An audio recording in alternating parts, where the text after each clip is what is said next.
If freedom of speech is taken away, then dumb and silent we may be led, like sheep to the slaughter. Be courteous to all, but intimate with few, and let those few be well tried before you give them your confidence. True friendship is a plant of slow growth, and must undergo and withstand the shocks of adversity before it is entitled to appellation. A free people ought not only to be armed, but disciplined, to which end a uniform and well-digested plan is requisite, and their safety and interest require that they should promote such manufactories as tend to render them independent of others for essential, particularly military, supplies.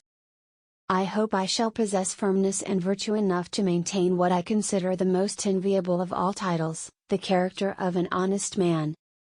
There is nothing which can better deserve our patronage than the promotion of science and literature. Knowledge is in every country the surest basis of public happiness. Associate yourself with men of good quality, if you esteem your own reputation, for 'tis better to be alone than in bad company.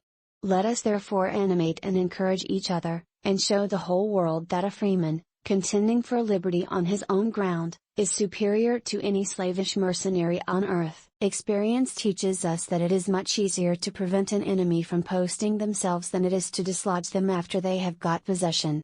The turning points of lives are not the great moments. The real crises are often concealed in occurrences so trivial in appearance that they pass unobserved. As mankind becomes more liberal, they will be more apt to allow that all those who conduct themselves as worthy members of the community are equally entitled to the protections of civil government. I hope ever to see America among the foremost nations of justice and liberality.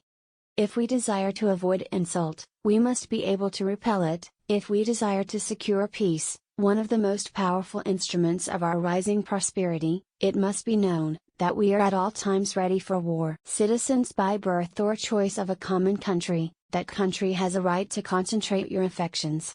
The name of American, which belongs to you, in your national capacity, must always exalt the just pride of patriotism, more than any appellation derived from local discriminations.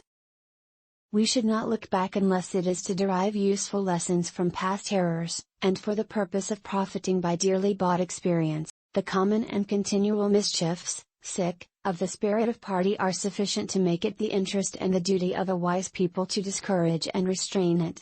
It serves always to distract the public councils and enfeeble the public administration. It agitates the community with ill-founded jealousies and false alarms, kindles the animosity of one part against another, foments occasionally riot and insurrection. It opens the door to foreign influence and corruption, which find a facilitated access to the government itself through the channels of party passion. The nation, which indulges towards another an habitual hatred, or an habitual fondness, is in some degree a slave. It is a slave to its animosity or to its affection, either of which is sufficient to lead it astray from its duty and its interest. The nation, prompted by a will and resentment, sometimes impels toward the government, contrary to the best calculations of policy.